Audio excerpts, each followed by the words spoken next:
भवति भारत अभ्युत्थानमधर्मस्य तदात्मानं பணிகின்றேன் மகாராஜா.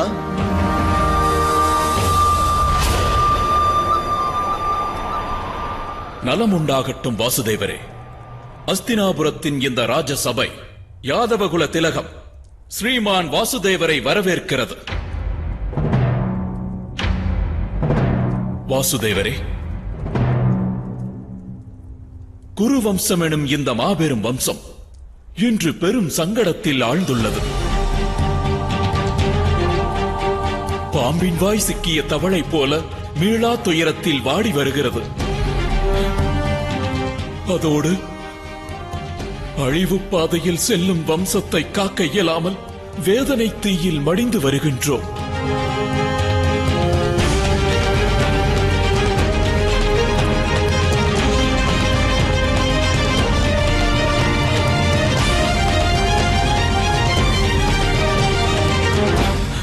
அன்பு வாசுதேவரே,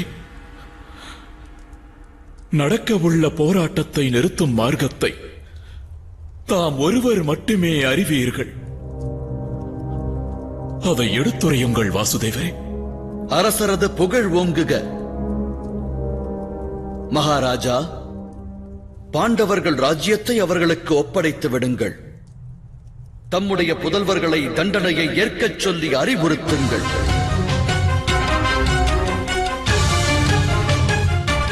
பிராணன் பறிக்கப்படாது என்று வாக்களிக்கிறேன். ஆனால் தமது புதல்வர்கள் தமது நிலை விட்டு இறங்க வேண்டும். இந்நிபந்தனைகளை ஏற்றால் நிகழவுள்ள யுத்தம் தவிர்க்கப்படும்.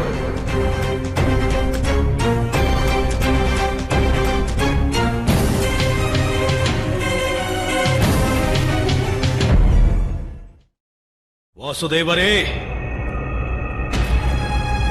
இந்திரபிரஸ்தத்தின் மீது அதிகாரம் கொண்டவன் நான், மகாராஜா அல்ல. எந்த ஒரு நிலையிலும் நான் இந்திரபிரஸ்தத்தை ஒப்படைக்க மாட்டேன்.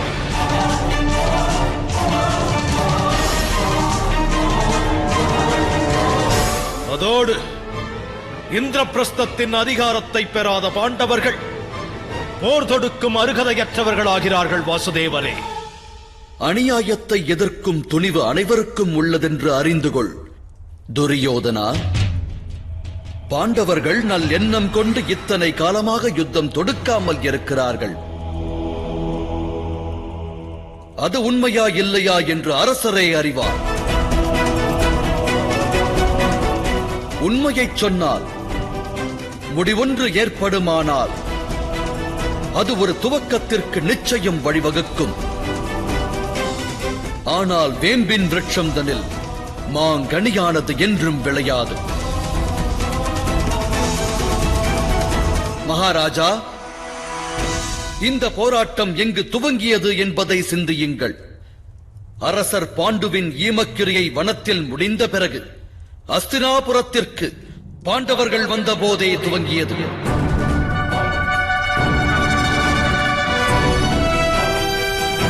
அவர்கள் வருகை தந்த தினமன்றே ராஜகுமாரர் யுதிஷ்டரை யுவராஜன் என்று தாம் அறிவித்திருந்தால் இன்னலானது உருவாகி இருக்காது.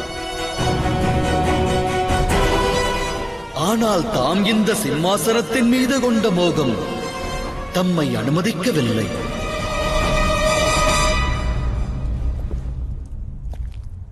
இந்த சபையில் தாங்கள் எடுத்துரைக்கும் இந்த வார்த்தைகளுக்கான அர்த்தம் என்ன வாசுதேவரே? தாங்கள் அமைதி தூதுவனாக வருகை தந்தீர்களா, இல்லை யுத்த அறைகூவல் விடுக்க வந்தீர்களா? காந்தாரத்தின் அரசரே, சத்தியத்தை அவமானம் என்று கருதுபவன் அசத்தியத்தால் லாபம் பெறுபவனாகிறான். சத்தியம் என்னவென்பதை நானும் எடுத்துரைக்கிறேன். அரசனின் புதல்வன் அரசனாக வேண்டும் என்பது விதி. ஆனால் தாம் பட்டம் சூட்டப்படாத அரசர் அல்லவா? ராஜ்யாபிஷேகமானது இன்று வரை தமக்கு நடக்கவில்லை என்பதை அகிலம் அறியும்.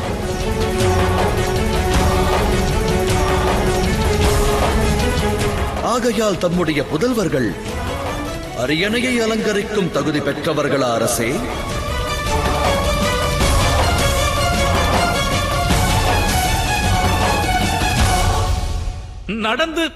நடந்து முடிந்த பழங்கதைகளை பற்றி பேசுவதால் என்ன பிரயோஜனம் மகாராஜா?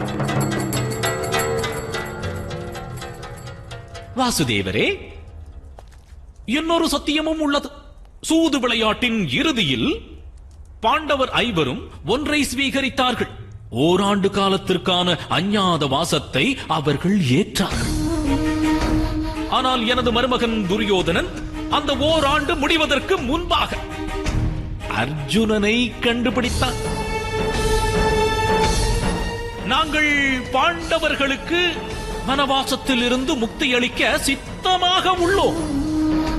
ஆனால் அவர்கள் போர் குணத்தை துறக்க வேண்டும்.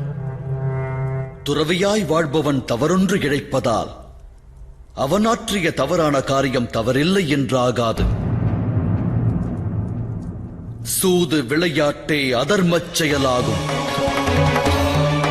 ஆகையினால் அதன் பலன்கள் மகத்துவமற்றது.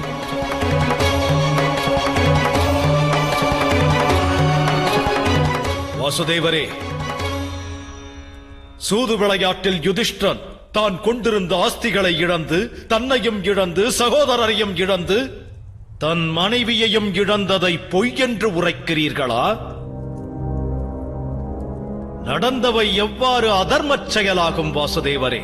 நிறைந்த சபைதனில் தவறேதும் கிடைக்காத அப்பாவி பெண்ணின் வஸ்திரத்தை பறித்து பாவம் புரிந்தாய். அதர்மத்தை அரவணைத்து அழிவை நாடினாய். நஞ்சு கலந்த உணவை உண்டதால் தேகத்தின் எவ்வாகம் பாதிக்கப்பட்டது என்பது முக்கியமல்ல. உணவில் நஞ்சை கலந்ததே குற்றமாக கருதப்படும். இந்திரபிரஸ்தத்தின் மாய சபையில் அன்று என்னிடமிருந்தும் அஸ்திரம் பறிக்கப்பட்டது. அந்நிகழ்வு தமக்கு மறந்து விட்டதா? மாய சபையில் அஸ்திரம் பறிக்கப்பட்ட போதே ஏன் தாம் யுத்த முழக்கத்தை அறிவிக்கவில்லை யுவராஜனே? சூது விளையாட்டில் அப்பாவியான ஒரு பெண்ணின் வஸ்திரத்தை பறிக்க சதி திட்டம் ஏன் தீட்டப்பட்டது? காரணம், ஒரு யுத்தத்தை எதிர்கொள்ளும் திறனற்றவராய் தாம் விளங்கினீர்கள்.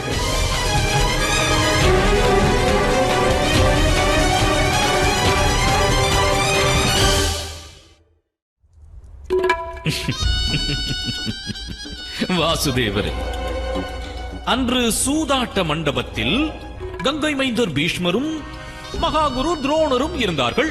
அப்படி என்றால் அவர்கள் இருவரும் தவறு இழைத்தவர்களா? அவர்களும் தவறு இழைத்தவர்களே. பவனமே இடிந்து விழுகையில் துவாரபாலகர்கள் வாயிலை மட்டும் காவல் காப்பதில் அர்த்தமில்லை காந்தார அரசே. வம்சத்தை வேறறுக்கும் பணியானது ஆற்றப்படும் போது, மனித குலத்தை சாய்க்கும் திட்டம் தீட்டப்படும் போது, தன்னை சுற்றியுள்ள தர்மத்தை மட்டுமே காக்க முற்படும் செயலானது அனர்த்தம் என்றுதான் அறியப்படும். அப்பணி செய்தவர்கள் போற்றப்பட வேண்டியவர்களாயினும் அகிலம் அவர்களை தூற்றத்தான் செய்யும்.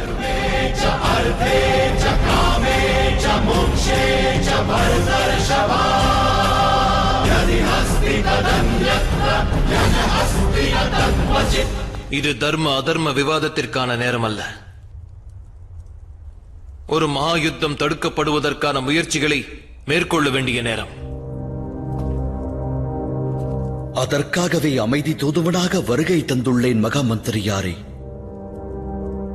தாம் தாங்கி வந்த தூது செய்தியை நான் ஏற்கப் போவதில்லை.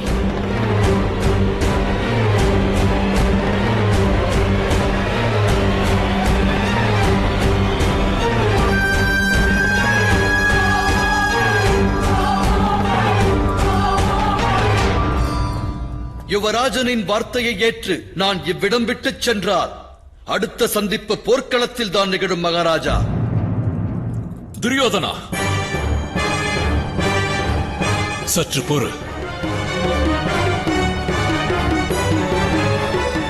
வாசுதேவரே,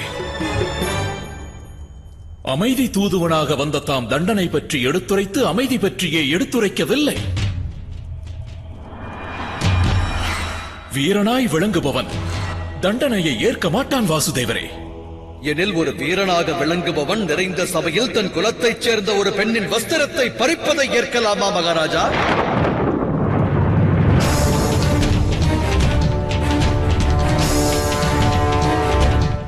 மிக பெரும் தவறொன்றை இழைத்த பிறகு தண்டனையைக் கண்டு அஞ்சுவதில் என்ன தாத்பரியம் உள்ளது?